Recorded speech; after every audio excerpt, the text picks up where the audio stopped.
Gather around, dear viewers, for I got a tale to spin that's more than just a royal bedtime story. We're diving into the life of a woman who was more than just a princess.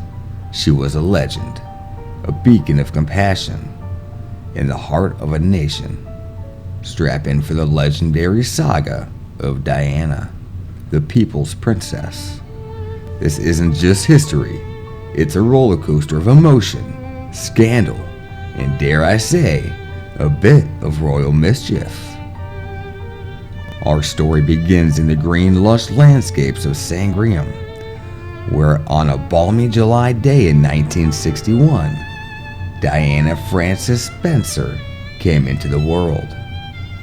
Born at Park House, she was the youngest of four, growing up in a world where the future king and queen were her childhood playmates.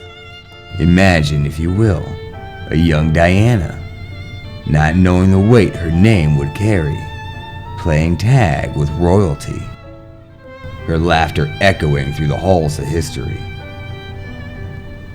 But let's not paint too rosy of a picture. Life for Diana was no fairy tale from the start. At the tender age of 7, her parents' marriage dissolved, sending her on an emotional journey that would define her empathy. Picture this, a young girl navigating the labyrinth of family estates, finding solace in the stables with horses, her true friends in this aristocratic world. It was here, among these creatures, she learned the art of listening, of understanding, of caring, qualities that would later define her reign in the hearts of millions. Fast forward to her teenage years, Diana's dreams were not of crowns but of ballet shoes. She danced with the grace of a swan, aspiring for a life on stage, until she hit a growth spurt that saw her outgrow her ballet slippers in more ways than one. But what's life without a change of plans? From ballet to boarding school, from nanny in London to a kindergarten teacher, Diana was crafting her own narrative, one far removed from the regal life she was born into. Yet fate, with its twisted sense of humor, had other plans. Enter Prince Charles. The story of Prince Charming, or so the world thought. Their meeting was more accidental romance than royal decree. It involved her sister, a bit of matchmaking, and a courtship that had the world watching. Their wedding in 1981 was a spectacle for the century. A dress so long it seemed to stretch into the pages of history. A ceremony watched by 750 million people worldwide. But behind the smiles and the waves, there was a story of a young woman stepping into a role that she was perhaps never fully prepared for. What catapulted Diana into the stratosphere of admiration wasn't her title, but her heart. She changed the face of royalty by touching the lives of those society often overlooked. Picture Diana, without gloves, shaking hands with an AIDS patient, a gesture so simple, yet revolutionary for its time. She walked through the minefields of Angola, not just to highlight the issue, but to literally step where others feared to tread. She embraced the homeless, the sick, the dying, showing the world that a princess's touch could heal more than just a nation, but the human spirit. She was the royal who wore compassion as her crown. But beneath this public persona was a woman grappling with a marriage fraught with challenges. The pressures of public scrutiny and the isolation that came from being the most famous woman in the world. Her struggles with bulimia, her candid interviews where she spoke of 3 of us in this marriage, painted a picture of a woman not just regal, but real.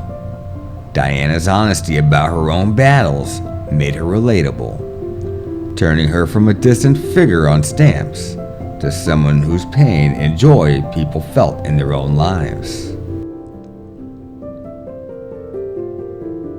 From the start, Diana's life was marked by love, but also by heartache. Her relationship with Prince Charles initially seemed as a fairy tale, but was more complex than the public knew. Their courtship was swift, with an engaging announcement after only 13 meetings, but beneath the surface, there were cracks. Charles, still in love with Camilla Parker Bowles, left Diana feeling isolated in her new royal role. Their wedding on July 29, 1981 was watched by millions, but the fairy tale wedding had a narrative of struggle. Diana, the young bride, was thrust into a world of protocol and public scrutiny, while Charles continued his relationship with Camilla. The birth of their sons, William and Harry, brought joy, but the marriage was stained by Charles' infidelity and Diana's own battles with bulimia and loneliness. Over time, the cracks began to chasm. Diana's public confessions of her husband's affair, her own admitted indiscretions, and her struggle with mental health issues painted a picture far removed from the perfect royal family image. By the early 90s, the marriage was publicly acknowledged as irreparable. The separation was announced in 1992, and after years of media frenzy, the personal pain in their divorce finalized in 1996. Post-divorce, Diana was free to redefine herself. She lost the title Her Royal Highness, but gained the world's admiration for her work. She moved into a flat in Kensington Palace, began dating, and continued her charity work with even more passion. Her relationship with Dodi Fayed became one of the most talked about aspects of her life after the divorce. But freedom came with its own set of challenges. Relentless media scrutiny concerns, and the struggle to balance personal happiness with her public role. Now let's talk about those fateful days in August 1997. Diana, seeking respite from the British media, was in Paris with Dodi Fayed.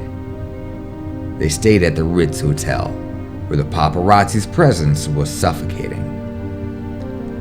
On the 30th, after dinner at the hotel, they decided to leave through the back exit to escape the cameras, a decision that would change history. They were driven by Henry Paul, the acting head of security at the Ritz, who had been drinking. That night, the plan was to throw off the paparazzi by switching cars. But the media frenzy was unyielding. As they drove towards Dodi's apartment, the paparazzi followed relentlessly. The car, a black Mercedes, entered the Pointe d'Alma tunnel at high speed, attempting to outrun the photographers. Inside the tunnel, tragedy struck. The car crashed into a pillar, flipping and crumpling upon impact. The scene was chaotic. Emergency services arrived, but for Diana, it was too late.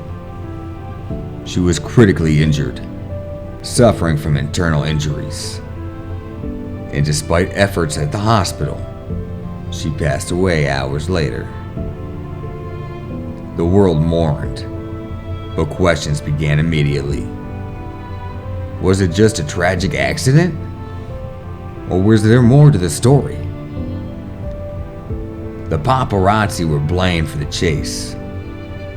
Henry Paul's blood alcohol level was well above the legal limit, and conspiracy theories about the cover-up, or even assassination, started to circulate.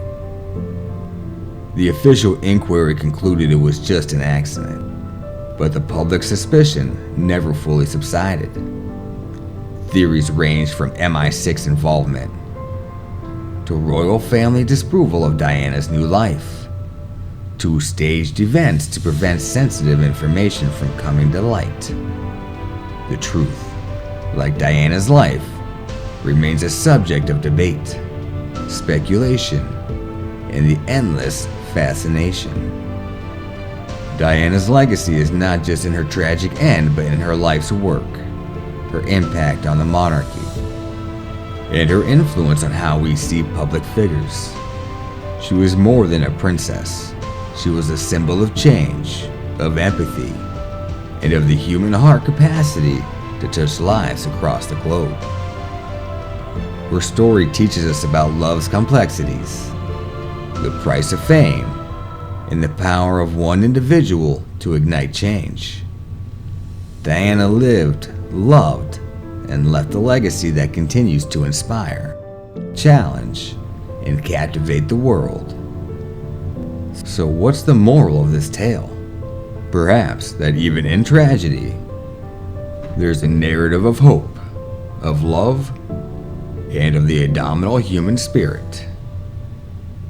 In the tapestry of history, Diana's thread is vibrant, complex, and endlessly compelling. If you journeyed with me through this epic tale of Diana, don't forget to like, comment, and subscribe. Who knows, maybe next time we'll delve deep into the mysteries of other royal tales, or perhaps the secrets of royalty times. Until then, keep your tiaras polished and your minds open.